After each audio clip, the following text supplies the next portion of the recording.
A silent arrival. In the quiet of an ordinary morning, the school seemed to pulse with the typical routine of its students. Hurried laughter, echoing footsteps in the corridors, voices blending into a symphony of youth and anxiety. Amidst this sea of familiar faces, a new figure stood out, but not for a loud presence or flashy clothes. On the contrary, Maya arrived with an almost invisible simplicity, like a timid shadow trying to settle into an unfamiliar place.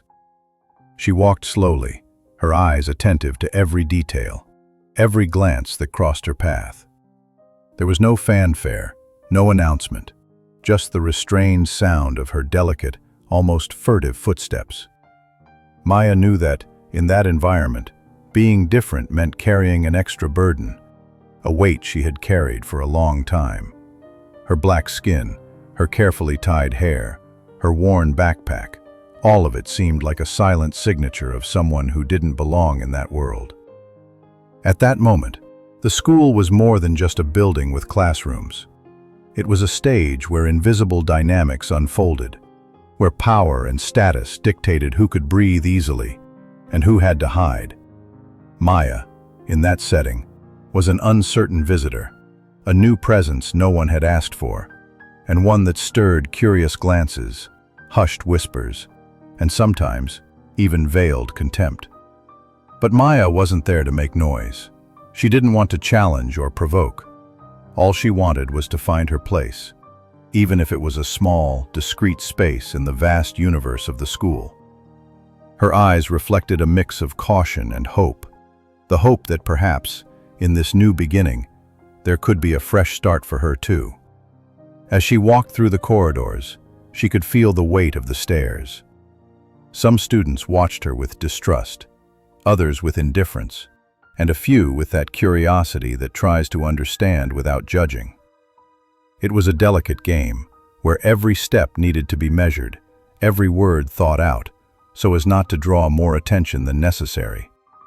Maya knew that, in that social jungle, silence was often the best armor. Reaching her classroom, she sat in the back, avoiding direct eye contact and unnecessary conversations. Her fingers nervously intertwined as she tried to absorb the environment.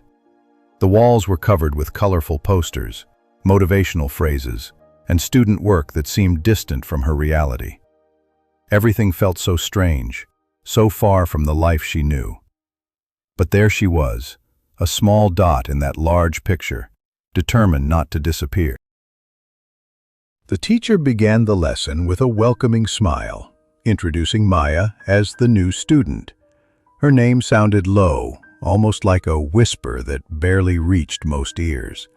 Some students looked away, others whispered among themselves, curious, but nothing that drew her attention. Maya remained quiet, answering only what was necessary, with a soft but firm voice. Despite the silence, that moment marked the beginning of something greater. Maya's silent arrival was the seed for a story no one could have predicted.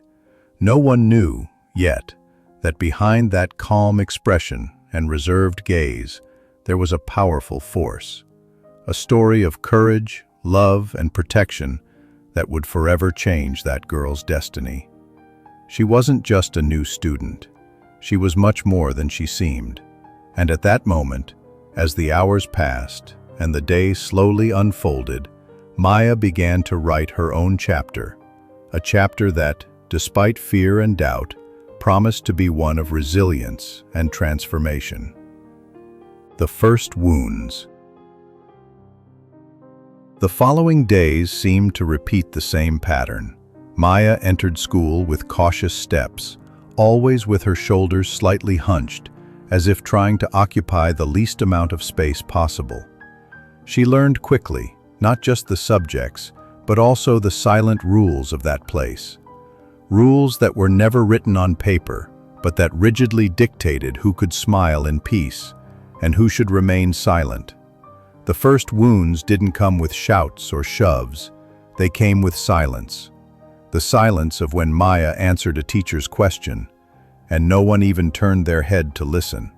the silence of when she sat in the cafeteria and the seats around her, one by one, emptied, the uncomfortable silence of when her simple clothes contrasted with the impeccably tailored uniforms of the other girls, who exchanged knowing glances and muffled giggles.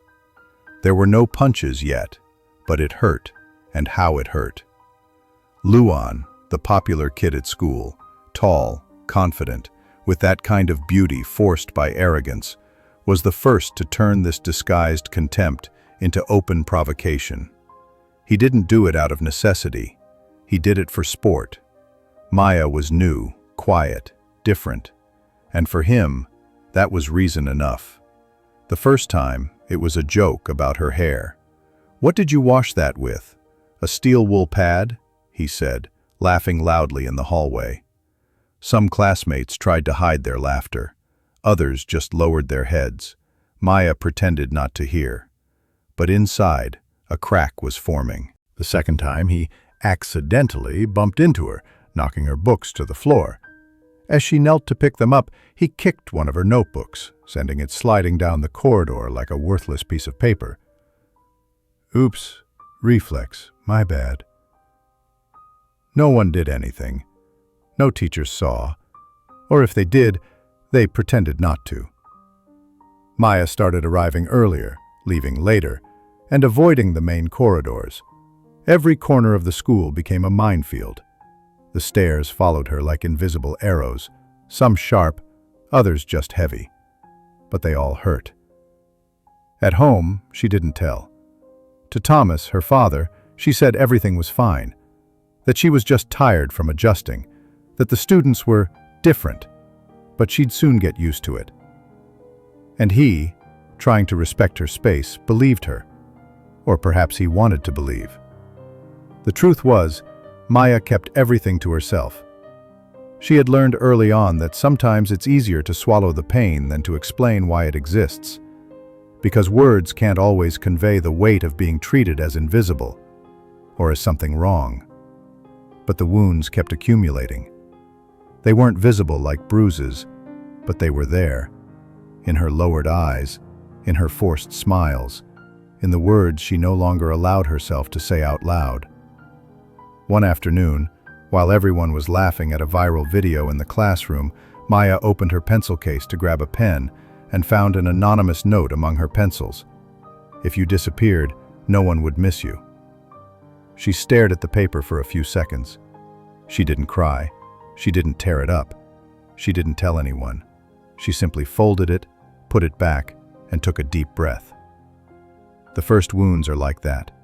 Silent, invisible, but dangerous.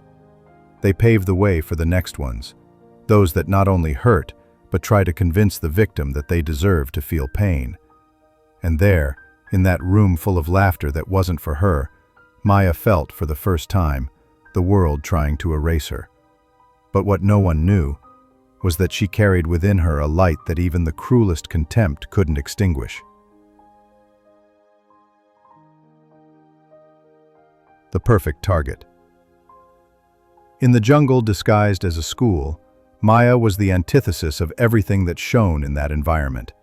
She didn't flaunt designer backpacks, wasn't part of social media cliques, and didn't brag about trips abroad. She was simple, quiet, different. And for Luan, that was enough. The son of an influential politician, Luan grew up surrounded by privilege. He learned early on that he could act without consequences because there would always be someone to cover up his mistakes. At school, he wasn't just a student. He was a king without a crown. Teachers treated him with forced tolerance, directors with veiled apprehension. And his classmates? Many followed him for fear of becoming the next target. But kings need enemies.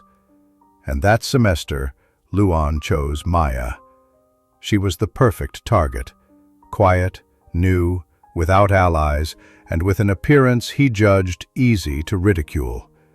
There was no empathy in his gaze. There was only the desire to maintain control.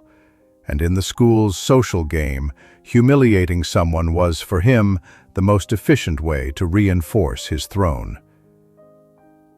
It all started with insinuations, loose phrases in the hallway, spoken loud enough for her to hear, but always with that cowardly ambiguity that left everything on the verge of "it wasn't intentional."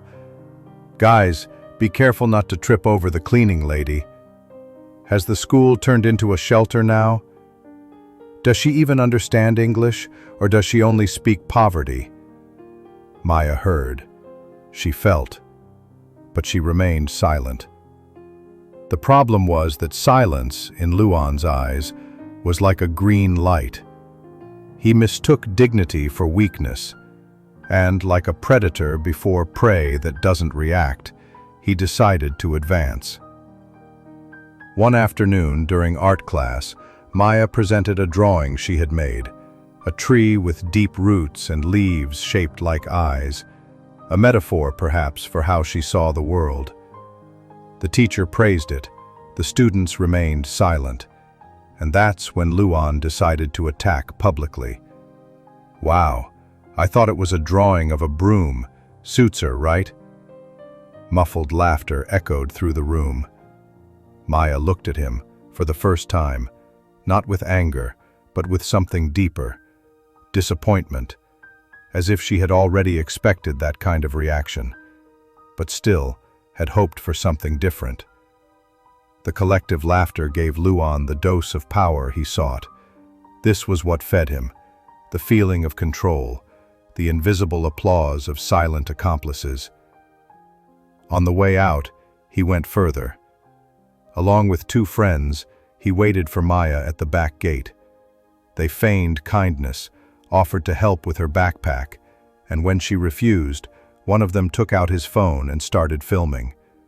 Luan took her cap off her head, laughed loudly, and said, "Let's see if your dad comes to pick you up today, or if he's still at the traffic light begging for change." The recording stopped there, but for Maya, the humiliation continued long after. The video was posted in a private student group. In minutes, it became a joke among the most popular. No one questioned. No one deleted it. No one defended her. The school, complicit through omission, carried on as if nothing had happened. But on the other side of town, someone was about to find out. Because even though Maya had never said anything, her father had noticed. In the way she arrived home quieter, in her distant gaze at dinner, in the solitary tear she thought he hadn't seen.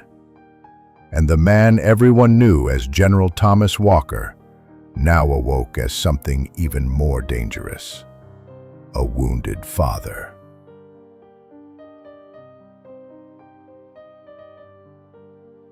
Behind her lowered eyes and restrained silence, there was an entire universe that no one there knew. Maya wasn't weak, she never was, but she was tired.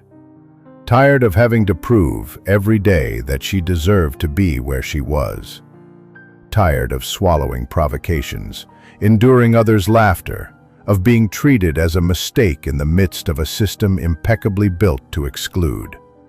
In her simple bedroom at home, she allowed herself to feel what she hid at school. Silent tears streamed down her face as she stared at the ceiling, trying to find explanations for such contempt. But no matter how much it hurt, Maya always chose silence as her armor. Because there was an unsaid promise within her. It wouldn't be hatred that shaped her. It would be dignity. And what many ignored was that Maya carried stories that made her greater than any hallway joke. Before being adopted by Thomas Walker, Maya had lived in 3 temporary homes, 3 different houses, 3 families who saw her more as a social duty than as a daughter.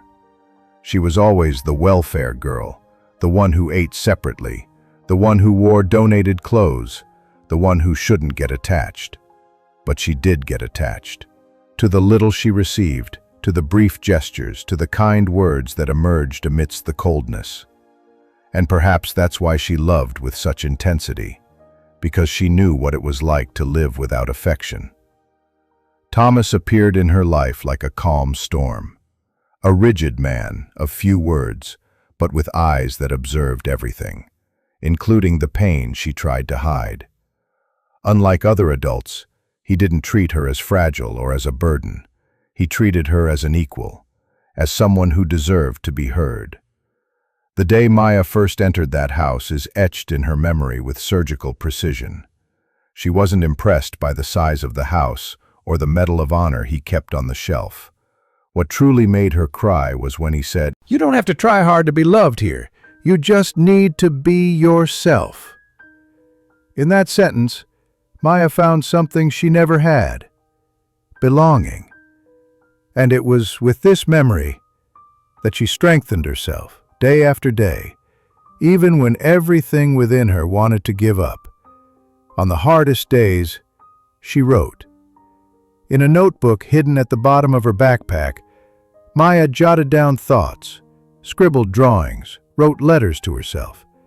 There, away from the eyes of others, she remembered who she was. I am not what they say. I am not the silence of others. I am not the crooked look, the forced laugh, the cruel nickname.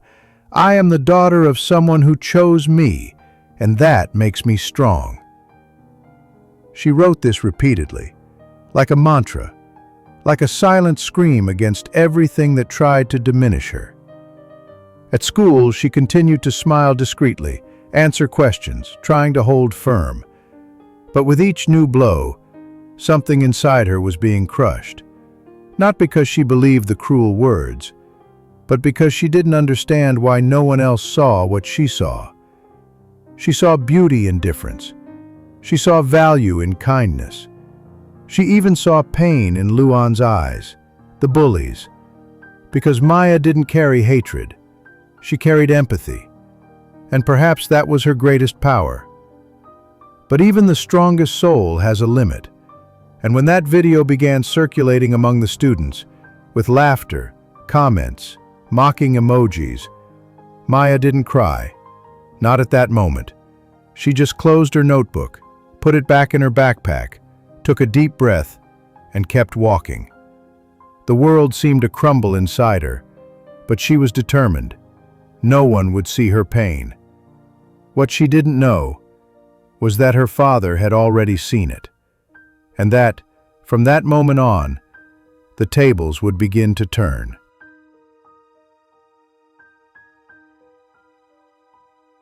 By Monday morning, the video had circulated in all the school's groups. The title was simple, cruel, and cowardly. The orphan from the back gate. 12 seconds. 12 seconds of public humiliation. Luan tearing Maya's cap off, her backpack being pulled. The final comment echoing like a slap in the face. Does her dad even exist, or is he just imaginary? Laughter, emojis, comments like, "So sad, but laughed so much," and her face at the end, low, low, low, spread faster than any lesson of the week. In the classroom, Maya walked in with her head held high, as if nothing had happened. But something in her eyes had changed. It wasn't just sadness anymore. It was exhaustion. And behind the exhaustion, a tiny spark of anger, contained, silent, but alive. She knew. Everyone knew. And still, no one said anything. No teacher called her to talk. No classmate dared to look her in the eyes for more than 2 seconds. The silence was now deafening. And the worst wasn't the video itself. It was the complicity of everyone who watched it and allowed it to remain there, twisting like a knife. At home, Maya pretended to have the flu. She didn't want dinner. Said she was tired. She went up to her room and locked the door. She lay on her side, her back to the world. Her pillow was a confidant to a pain she could no longer hold in. But General Thomas Walker was already on alert. The night before, he had heard the muffled crying. That kind of crying that only attentive parents recognize. The low, controlled sound, as if Maya was trying to keep the pain bottled up inside her chest. And that broke his heart like few things in life. Thomas wasn't just a man in uniform. He was a man who had learned to observe details.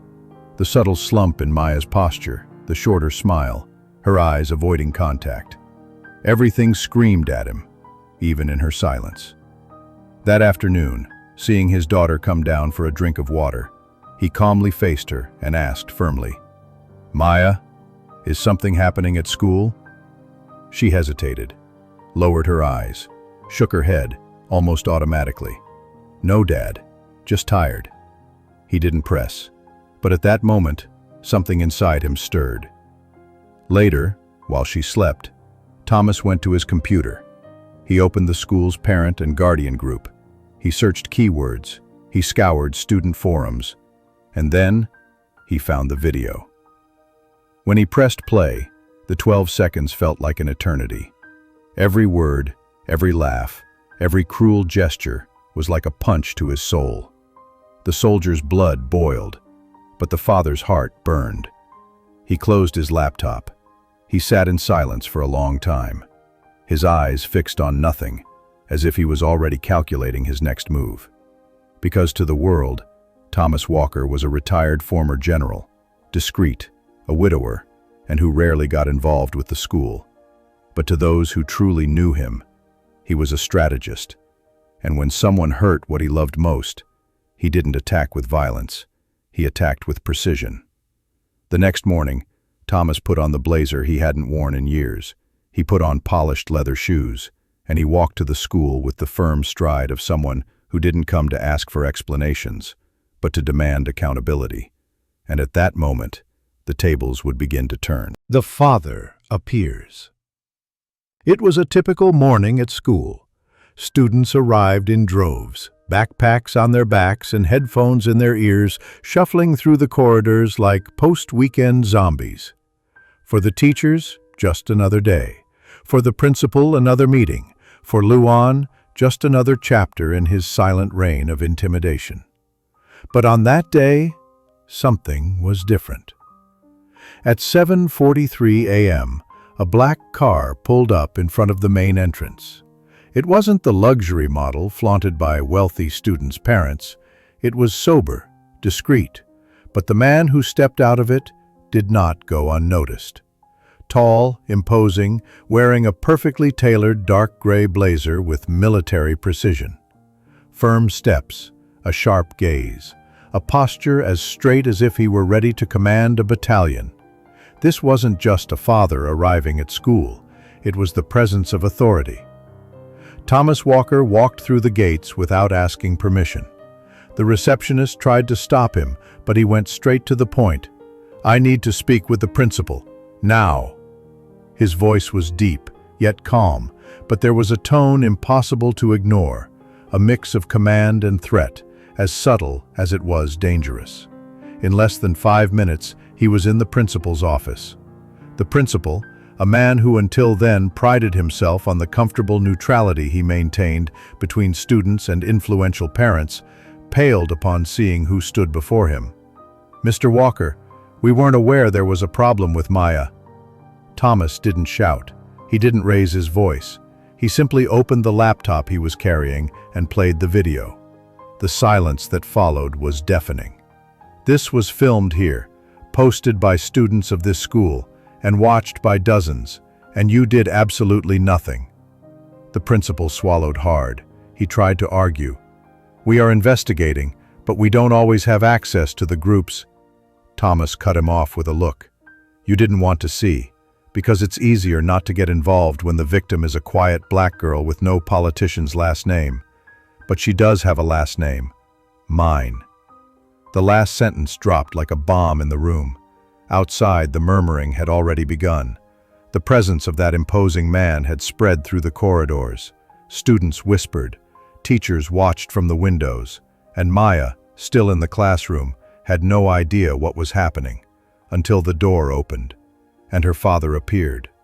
She stared at him, surprised, her mouth slightly agape, her notebook still in her hands. Her eyes welled up, but she didn't let the tears fall. "Dad, what are you doing here?" He walked up to her, not as a general, but as a father. He knelt beside her, placed his hand over hers, and said in a low voice, You'll never fight alone again." And at that moment, something broke inside Maya. But not from pain, from relief. On the other side of the school, Luan was laughing with his friends, until he was urgently called by the coordination. His face lost all color when he saw who was waiting for him in the office. Thomas Walker looked at him, but not with hatred, with something much more powerful: justice. And on that day, for the first time, the school bully tasted true fear. Because there is no wall high enough, no last name powerful enough, that can protect someone from the truth. And the truth had just arrived. The truth comes to light. The door to the coordination office closed with a soft click, but the sound seemed to echo like thunder in Luan's ears. He hadn't expected this. None of his plans included being confronted face to face with the father of the girl he humiliated. But there stood Thomas Walker, standing, immobile, a monument of steadfastness. On the other side of the desk, Luan sank into his chair as if the floor were about to open up. The coordinator tried to lead the conversation, with that formal tone attempting to balance appearances. "Luan, you're here because there's been a formal complaint about the video that circulated." Thomas interrupted her, without changing his tone. "This isn't just about a video. It's about character. It's about the school's omission. And it's about the damage you allowed to be inflicted on my daughter." Luan tried to maintain his composure, but his eyes gave him away. He was terrified. I was just joking. It was a prank. Everyone does it."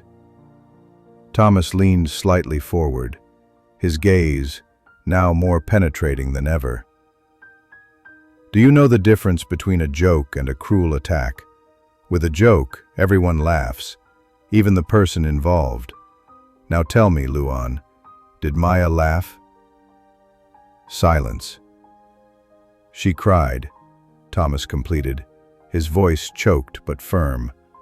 "And when a tear falls because of a joke, it stops being funny and becomes a scar."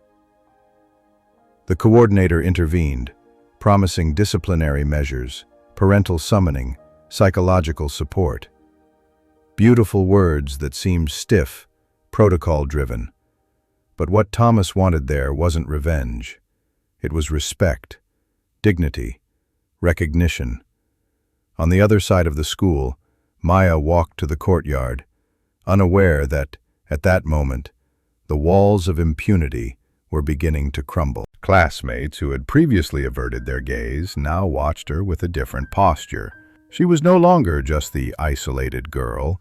Now she was the daughter of a man who wasn't afraid to confront the system, and that made a difference. During recess, something unexpected happened. Sarah, a popular girl in the class, approached her. No cameras, no audience, just her and Maya. "I saw the video, and I saw you not reacting. I wanted to do something, but I was scared, and I'm sorry I didn't say anything sooner." Maya looked at her, not with resentment, but with a serene weariness, that kind of maturity that isn't bought, only earned. "Thank you for speaking up now," she replied simply. The news of Thomas's visit to the school spread like wildfire, and soon the administration had to act. The video was removed, Luan was suspended, a parent assembly was called, but the most striking thing was the silent impact that remained. In history class that day, the teacher began with a different sentence. "Before we understand the past, we need to look at the present. What you do today builds or destroys someone tomorrow." Maya listened in silence, but something inside her began to settle, as if finally life had remembered that she deserved more. At home, Thomas didn't say much. He just served dinner as usual. But when she sat down, he said, "I went there because you are worth it, Maya. Never doubt that. She smiled, a small, almost shy smile, but genuine. The truth had come to light, and with it, something greater: respect. The power of a name. That night, while the city slept under the warm silence of empty streets, Maya was awake. Sitting at her bedroom desk, her eyes lost on the window, she relived every detail of the day. Her father's words, her classmates' glances, his firm presence at school. It all felt like a movie she never imagined starring in. For the first time, she didn't feel invisible. For the first time, someone had said out loud that she deserved respect. Her heart still carried scars. Of course, bullying doesn't disappear with a speech. But something inside her was different. It was as if, upon hearing the name Walker spoken before the administration, she finally understood. That name was hers too, and that name carried history. The next morning, Maya went to school without lowering her eyes. The black cap was back, but now it wasn't a shield, it was a choice. The hallways seemed wider, less hostile. People who once ignored her now looked at her more carefully, not out of fear, but out of conscience. Even the teachers changed their tone.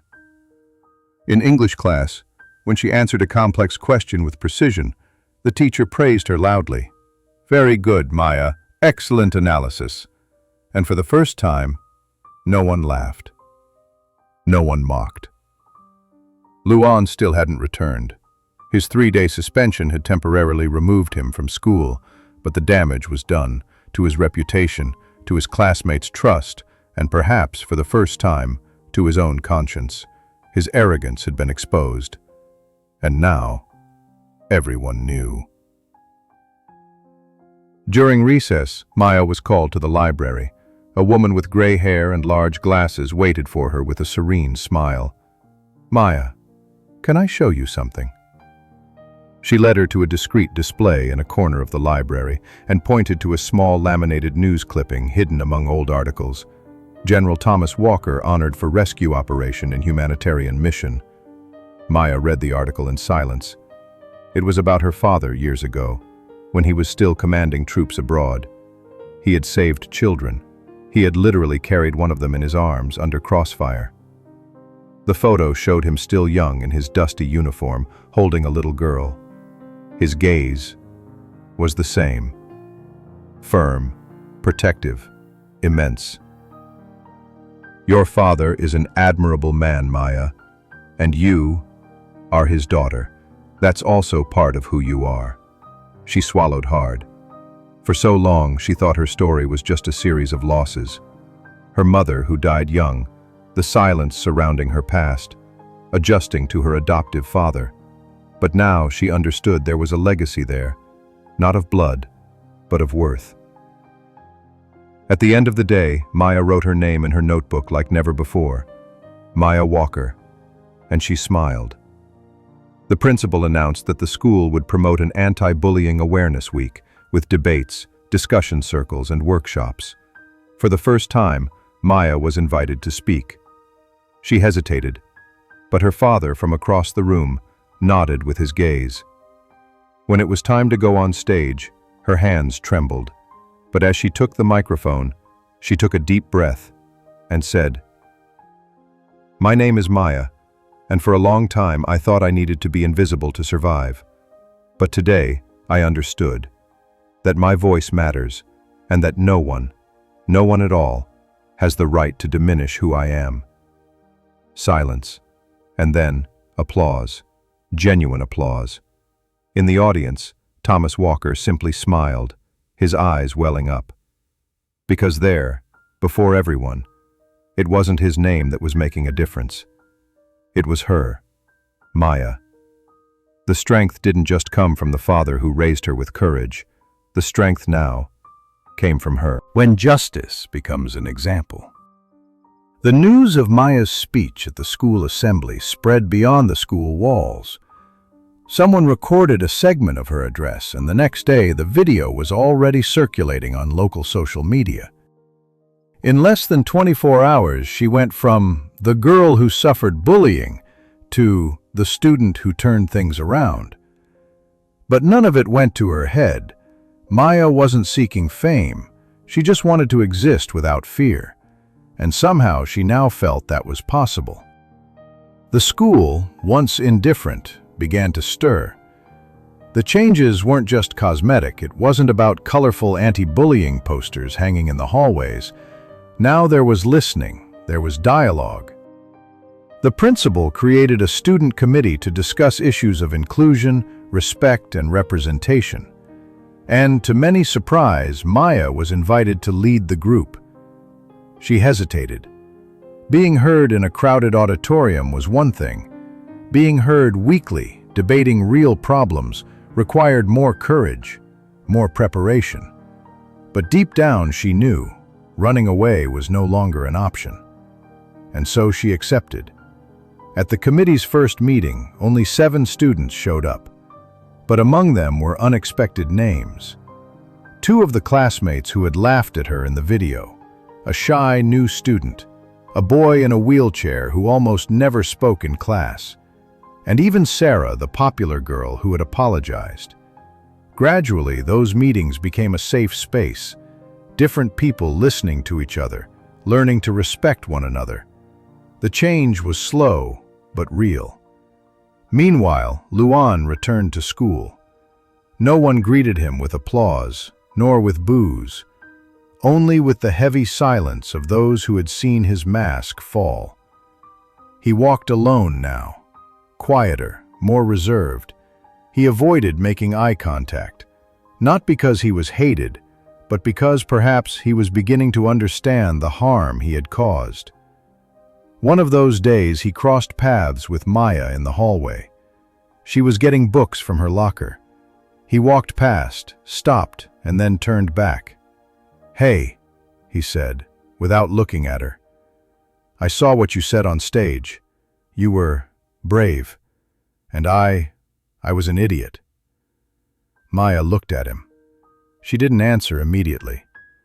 "You were cruel," she corrected, "and your courage now will be to show that you've changed. Not for me, for yourself." He nodded, ashamed. It wasn't the immediate forgiveness he might have expected, but it was fair. At home, Thomas observed everything from afar. He didn't interfere. He only offered support. One ordinary night as they washed dishes together, he commented, "You realize you've become a reference, right?" Maya laughed, shaking her head. "That wasn't the plan. I just wanted them to stop seeing me as a target." He dried a bowl and replied, "And now they see you as an example. That's how justice becomes a seed, when it stops being a reaction and becomes a construction." The following week, a neighboring school asked Maya to tell her story there, then another. Then a local news report wanted to interview father and daughter, but both refused the exposure. What mattered was already being done, in classrooms, in hallways, in conversations among students who, before, pretended not to see the suffering of others. Maya now walked with her head held high, not because she was General Walker's daughter, but because she discovered that her voice, her pain, and her strength had value. And where there was once fear, now there was purpose. She didn't change the whole world, but she changed the world of many people there. And sometimes, that's enough to start a revolution. Maya's legacy. The school year ended with a different atmosphere in the school. For the first time in a long time, the closing wasn't just about report cards or formal awards. There was something more in the air, a feeling of a new beginning. The final assembly took place in the auditorium. Parents, teachers, and students gathered to see presentations, speeches, and even some tributes. Maya sat in the third row, quiet, observing everything. She wasn't the center of attention, and she didn't need to be. Her simple presence there, serene and confident, was already a symbol of everything that had changed. The pedagogical coordinator stepped onto the stage with an envelope in his hands, and with a firm voice he announced, "This year, we have created a new recognition, the Seeds of Courage Award. It will be given annually to a student who has contributed significantly to the culture of respect, empathy, and justice in our school. An expectant silence filled the room, and the first person to receive this recognition is Maya Walker.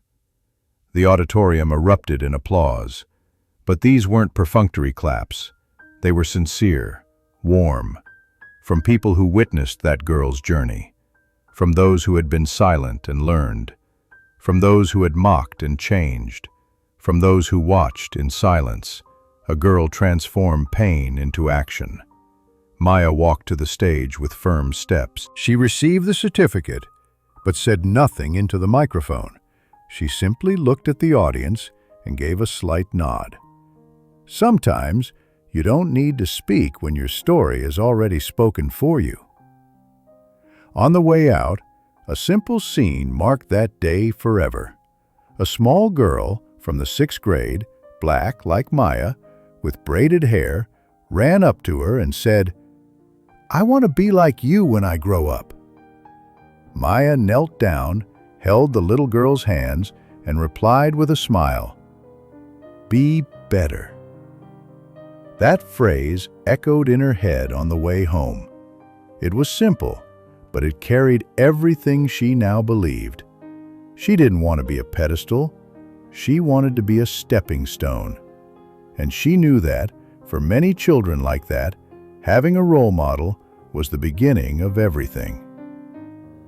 That night, sitting on the porch at home next to her father, Maya looked at the sky and broke the silence.